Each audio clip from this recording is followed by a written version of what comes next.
मैं सुधांशु मिश्रा अपने चैनल मिश्रा जी के माध्यम से आप सभी श्रोतागण को चंदन वंदन और ढेर सारा अभिनंदन।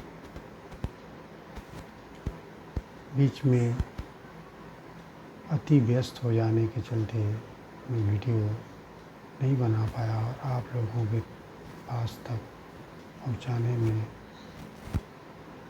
सक्षम नहीं रहा। मेरे लिए अफसोस की बात है कि मैं इतने दिनों तक आप लोग का आशीर्वाद नहीं पा सका। पुनः मैं कोशिश कर रहा हूँ कि प्रभु श्री राम के चरणों में अपने मन को अर्पण कर सकूं और उसका आशीर्वाद आप लोगों की तरफ भी, आप लोगों के पास भी उसे प्रेषित कर सकूं। कहाँ तक संभव हो पाता है, ये तो प्रभु श्री राम की कृपा है।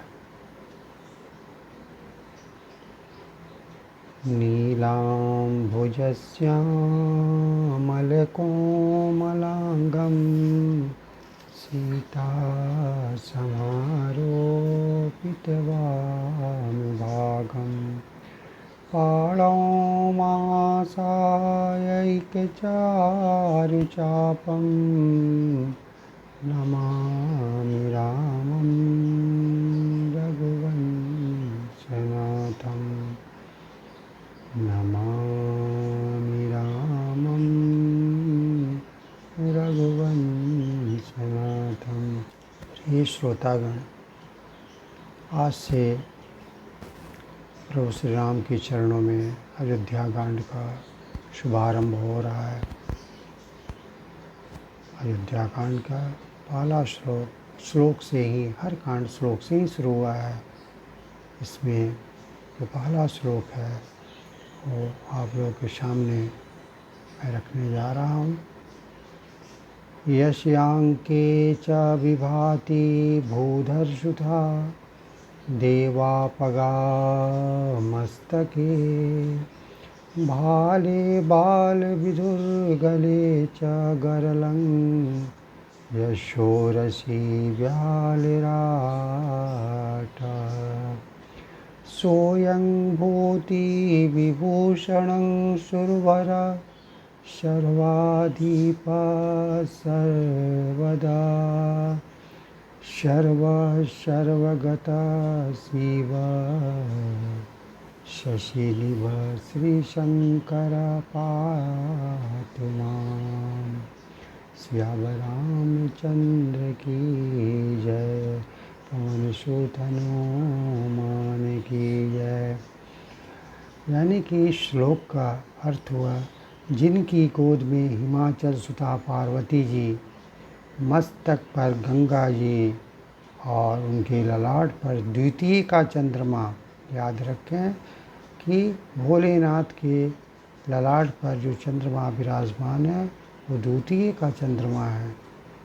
कंठ में बीज धारण किए हुए हैं और गले में सर्पराज शेष जी शोभित कर रहे हैं।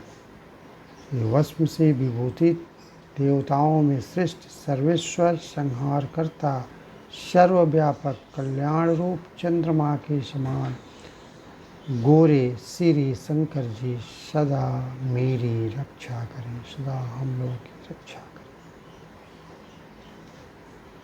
प्रसन्नतां गताभिषेकतस्तथा न मम्मले वनवास दुःख था। मुखाम्बुज श्री रघुनंदनस्य मे सदास्तु सा मंजुलमंगल प्रदा। मैं रोज जो चौपाई आप लोगों के सामने रखता हूँ वो अयोध्या कांड का ही है। मैं उसे फिर नए सिरे से दोहरा रहा हूँ।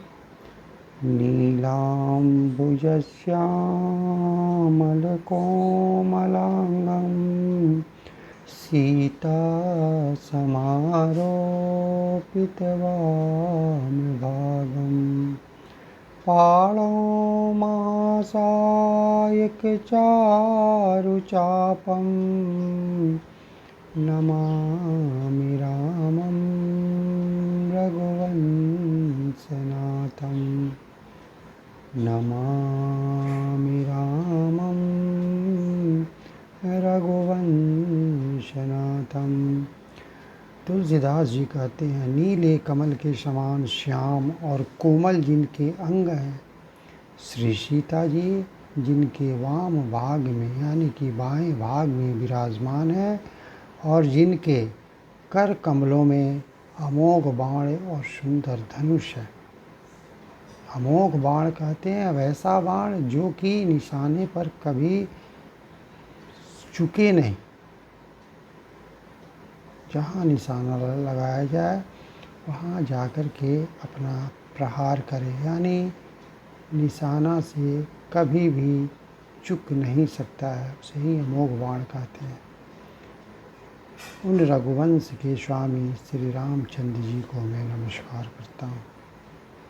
श्रोतागण, मैं आप लोग को याद दिलाऊं, हनुमान चालीसा के शुरू में जो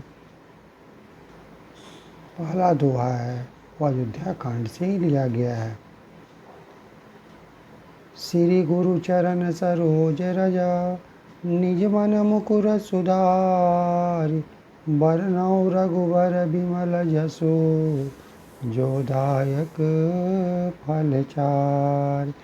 यानी कि श्री गुरु जी के चरण कमलों की रज से, रज मतलब कि धूल, गुरु महाराज के चरण कमल में जो धूल लगे हैं उनसे अपने मन रूपी दर्पण को साफ करके मैं श्री रघुनाथ जी के उस निर्मल यश का वर्णन करता हूँ जो चारों फलों को यानी कि अर्थ धर्म काम मोक्ष को देने वाला है।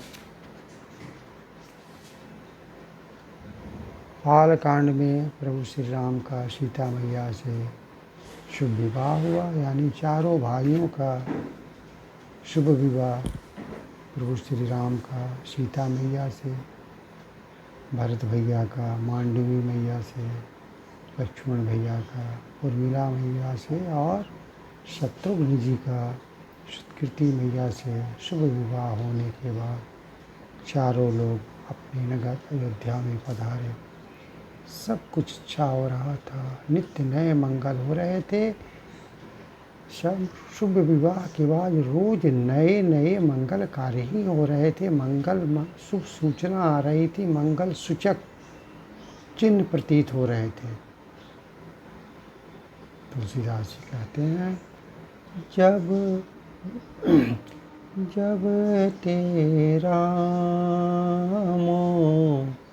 ब्याई घरे आए, नित नव मंगल मोद बधाए, भुवन चारि दस भूधर भारी, सुकृत मेघ बरसई सुख भारी, रिधि सिद्धि संपत्ति नदी सुहाई, उमगी अवधयम बुद्धि कहुआई, मणिगण पुर नर नारी सुजाति, सुचि अमोल सुंदर सब भांति, कहीं न जाई कछु नगर विभूति, जनो एतनिय बिरंची करतूती, सब विधि सब पुर लोग सुखारी, रामचंद्र मुख चंदो निहारी, मुदित मातु सब सखी सहेली फलित बिलो की मनोरथ बेली। राम रूप गुनु शीलो स्वभाव प्रमोदित होई देखी मुनि राव। यानी तुलसीदास जी कहते हैं, जब से चारों भाई विवाह करके अयोध्या लौटते हैं, तब से नित्य नए मंगल ही कार्य हो रहे हैं। चारों तरफ आनंद ही आनंद छाया हुआ है, आनंद के बधावे बज रहे हैं। और मनुष्य तो मनुष्य, मेघ भी, बादल भी खुश हो करके रोज वर्षा कर रहे हैं। आप श्रोतागण को बता दिया जाए कि ऐसा मेरे वेद शास्त्र में कहा गया है कि मेघों का बरसना बड़ा मंगल सूचक माना जाता है। और वही कार्य यहाँ रोज अयोध्या में हो रहे थे। इतना ही नहीं, रिद्धि सिद्धि सारी संपत्तियाँ और नदियाँ जो थीं, सरयू नदी, गंगा नदी, सब उमड़ करके अयोध्या रूपी समुद्र में आ मिली। यानी कि जितनी भी धन संपदा और खुशियाँ थीं, धन संपदा और खुशी रूपी जो नदियाँ थीं, वो उमड़ करके अयोध्या रूपी समुद्र में आ करके मिल रही थी। नगर के स्त्री पुरुष हर जाति के लोग बहुत ही प्रसन्न थे। इतना ही नहीं, सारे नगर निवासी प्रभु श्री रामचंद्र जी के मुखड़े को देख करके बहुत सुखी महसूस कर रहे थे। अब इसमें एक बात ध्यान देने योग्य की है कि सारे अयोध्यावासी प्रभु श्री राम जी को बचपन में ही देखे थे। जब वो छोटे थे, उसी समय विश्वामित्र मुनि ने अपने यज्ञ की रक्षा के लिए दोनों भाइयों को वन में ले गए थे। और कई सालों के बाद जब वो युवा हुए, उसके बाद देखने का मौका मिला, वो भी ब्याह के बाद। इसीलिए नगरवासी के आनंद की कोई सीमा नहीं थी। सब लोग अपने अपने हिसाब से अपनी खुशियों को व्यक्त कर रहे थे। और इन सारे वातावरण को देख करके चक्रवर्ती जी महाराज राजा दशरथ जी और तीनों रानियाँ अपने आप को बहुत ही धन्य समझ रही थीं। भला क्यों नहीं होते? वेद पुराण भी ऐसी बातें कहते हैं कि बड़े भाग्य से ऐसे चारों रत्न किसी को मिलते हैं। एक एक पुत्र नहीं, चार चार पुत्र, और भी चारों पुत्रों की शादी एक बार, चौगुनी खुशियाँ। और सबसे बड़ी बात, इतने सभ्य संस्कृत सुसंस्कृत संस्कारी बच्चे थे कि ऐसे बच्चे तो बड़े भाग्य से ही किसी को मिलते हैं। और उसमें भी प्रभु श्री राम के बारे में तो जितना कहा जाए कम ही है।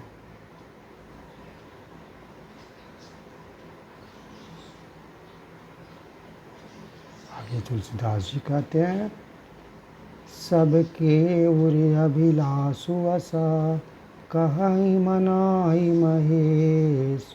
आप अछत जुबराज पद रामई देव नरेश। सियावर रामचंद्र की जय, पवन सुत हनुमान की जय। इतना ही नहीं, प्रभु श्री रामचंद्र जी के व्यवहार,